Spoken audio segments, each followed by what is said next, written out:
हाय दोस्तों, नमस्कार, प्रणाम। कैसे हैं आप सब। मैं नीलम पांडे अपने यूट्यूब चैनल में आप सभी दोस्तों का स्वागत करती हूँ। आप सभी के बीच में बहुत ही प्यारा सा लावा भूजने समय का गारी गीत लेके आई हूँ। लावा भूजते हैं हमारे यहाँ, तो दूल्हे की बुआ होती हैं, दुल्हन की बुआ होती हैं, तो लावा भूजा जाता है शादी के एक दिन पहले रात में। तो गाली दी जाती है बुआ जी को।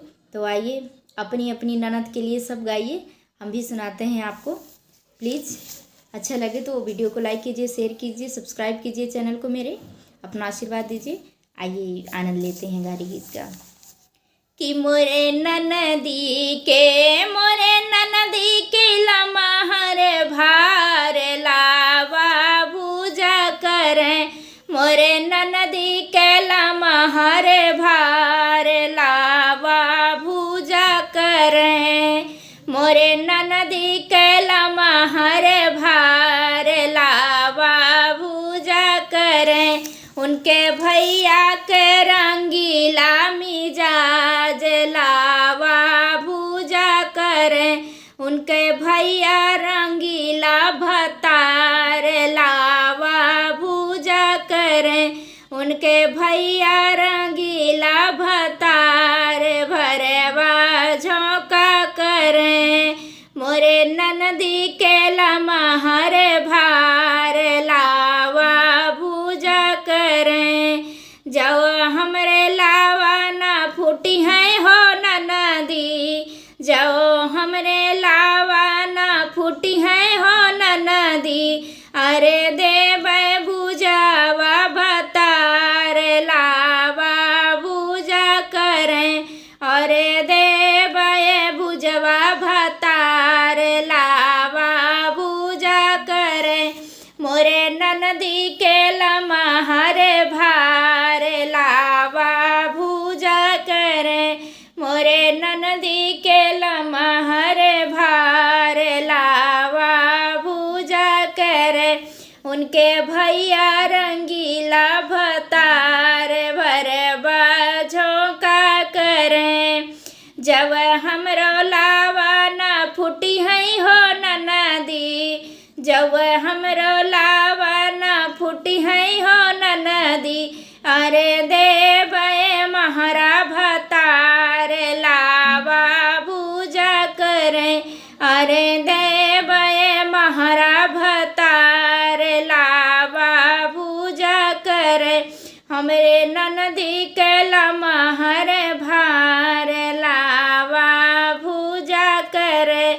उनके भैया रंगीला भतार भरवा झोंका करें। जब हमरो लावा ना फूटी है हो ननदी, जब हमरो लावा ना फूटी है हो ननदी। अरे देवे हीरा भतार लावा भूजा करें। अरे देवे हीरा भतार लावा भूजा करें। हमरे ननदो के लमहर भतार लावा भूजा करें। हमरे ननदो के लमहर भार लावा भूजा करें। जब हमरो लावा ना फूटी है हो ननदी, अरे जब हमरे लावा ना फूटी है हो ननदी। अरे देवे मलिया भतार लावा भूजा करें। अरे देवे मलिया भतार लावा भूजा करें। हमरे ननदो के लमहर भतार भलावा भूजा करें। उनके भैया रंगीला मिजाज लावा भूजा करें। जब हमरो लावा ना फूटी है हो ननदी, जब हमरे लावा ना फूटी है हो ननदी। अरे देवे बनरा भतार लावा भूजा करें। अरे देवे बनरा भतार लावा भूजा करें। हमरे ननदों के लमहर भार लावा भूजा करें।